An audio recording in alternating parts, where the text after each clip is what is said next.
جین کے حوالے سے جو اسلامی تعلیمات ہیں، میاں بیوی کے حوالے سے جو اسلامی تعلیمات ہیں، کیا ہے مفتی صاحب کچھ فرمائیے گا؟ جی، اس میں اجمالی طور پہ اگر شوہر کے حق کے بارے میں دیکھا جائے تو نبی کریم صلی اللہ علیہ وسلم نے ارشاد فرمایا کہ اگر میں کسی مخلوق کو سجدہ کرنے کا حکم دیتا تو بیویوں کو حکم دیتا کہ وہ شوہروں کو سجدہ کریں، یعنی اتنا اللہ نے اس کا مقام و مرتبہ رکھا ہے۔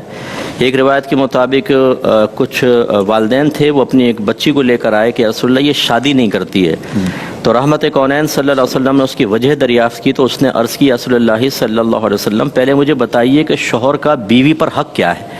رحمت کونین صلی اللہ علیہ وسلم نے فرمایا کہ شوہر کا یہ حق ہے کہ اگر اس کا پورا جسم خون اور پیپ سے بھرا ہو اور عورت اپنی زبان سے چاٹ کر اس کو صاف کر دے تب بھی اس کا حق ادا نہیں کر سکتی۔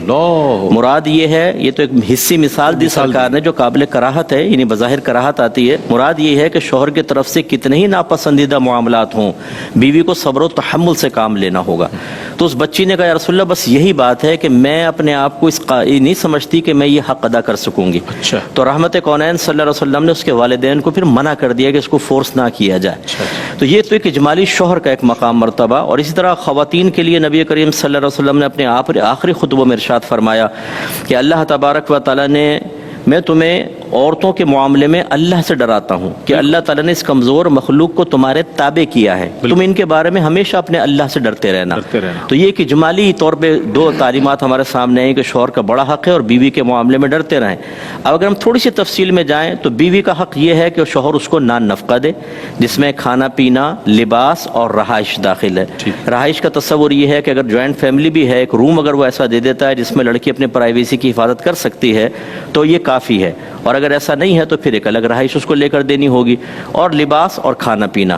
اور یہ اولاً جو ہے وہ اگر شوہر مالدار ہے تو پھر عورت کے مطابق ہوتا ہے۔ مثلا اس نے 3 بیویاں کر لیں، ایک مالدار ہے، ایک مڈل کلاس کی، ایک لوئر کلاس کی ہے، اور یہ مالدار ہے، تو تینوں کو یعنی مالدار کو تو مالدار کا ہی طرح کا نان نفقہ دینا لازم ہوگا، اوسط درجے والی کو اوسط درجے کا اور غریب کو اوسط درجے کا۔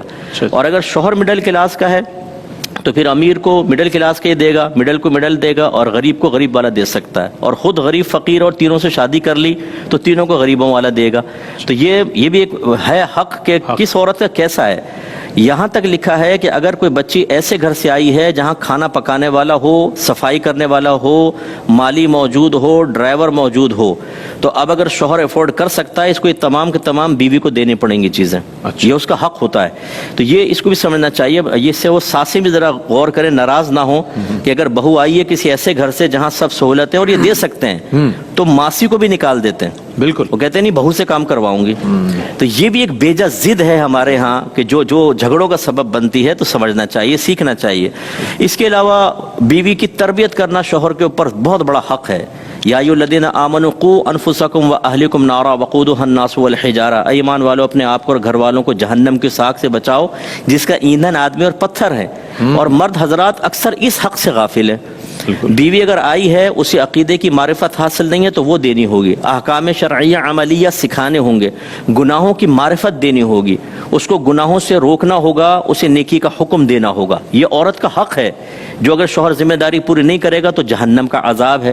اس کے علاوہ اس کو بری صحبتوں سے روکنا یہ بیوی کا حق ہے جو شوہر کے اوپر لازم کر دیا گیا ہے۔ نبی کریم صلی اللہ علیہ وسلم نے اس سے منع فرمایا کہ کسی فاسقہ فاجرہ عورت کو گھر میں داخل ہونے دیا جائے۔ ایک ہجڑا تھا، وہ پہلے آیا کرتا تھا، اور تو ایک دفعہ اس کی گفتگو سرکار نے سماعت فرمائی جو غیر مناسب تھی، تو فرمایا آئندہ کبھی یہ گھر میں داخل نہ ہو۔ اور ایک نے اپنے ہاتھ پر وہ لگا لی تھی مہندی، تو اس کو جلا وطن کر دیا تھا۔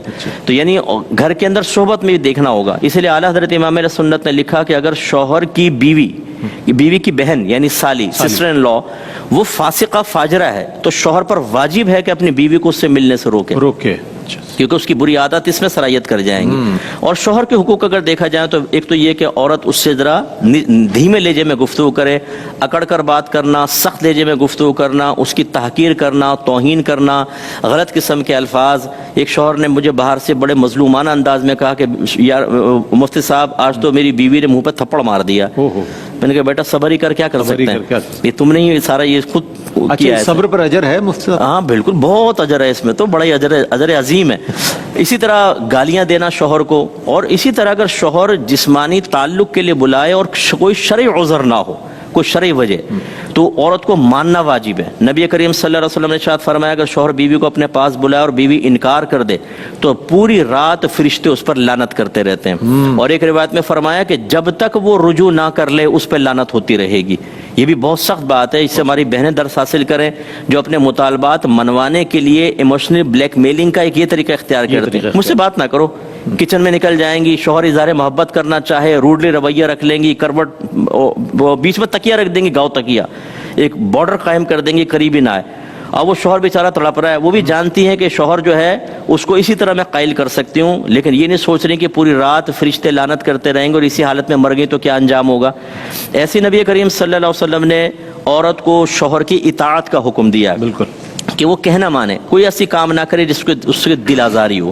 ہاں بس یہ جیسے حضرت نے بھی بیان فرمایا ماں باپ کے حق جو آپ نے پوچھا شوہر کا بھی, ان تمام حقوق میں ایک بات بس یاد رکھنے والی ہے کہ اس وقت تک اطاعت ہوگی جب وہ اللہ تعالیٰ اس کے رسول کے حکم کے خلاف حکم نہ دیں. صحیح, کیونکہ نبی کریم نے منع فرما دیا کہ اللہ تبارک و تعالیٰ کی معصیت میں کسی مخلوق کی فرما برداری جائز نہیں. اس میں اگر ماں باپ گناہ کا حکم دیں یا شوہر بیوی کو حکم دے, مثلا پردہ نہ کرو. ایک خاتون نے کہا میرے شوہر کہتے ہیں میرے دوستوں کے سامنے بے پردہ بیٹھو. میں نے کہا یہ تو ٹھیک نہیں ہے. تو میرے شوہر نے کہا جب میں ان کے گھر جاتا ہوں ان کی بیویں بھی میرے سامنے بیٹھتی ہیں. یعنی کتنی زبردست دلیل دی ہے اس نے. دیکھیں کہ بھائی وہ جب دعوت نظارہ دے رہے ہیں تو تم بھی اس کے لیے راضی ہو جاؤ. اور بعض بیویوں کو ایسے کپڑے پہننے کا حکم دیتے ہیں, ایسا فیشن کرنے کا حکم دیتے ہیں جو شریعت میں جائز نہیں ہے. ایسی صورت میں بیوی کو نہیں ماننا ہوگا. اسی طرح ایک بہن نے مجھے ابھی کل ایک میسج کیا کہ میرے شوہر حالت روزہ میں جسمانی تعلق قائم کرنے کو کہتے ہیں, خود روزہ نہیں رکھتے اور مجھے کہتے ہیں جسمانی تعلق قائم کو. میں حالت روزہ میں ہوتی ہوں, کیا کروں بتائیں. اور ورنہ مجھے طلاق کی دھمکیاں دیتے ہیں اور مار پیٹ کرتے ہیں. انہیں ظلم کی کوئی انتہا ہے, آپ اندازہ کریں, اور جہالت کی انتہا ہے.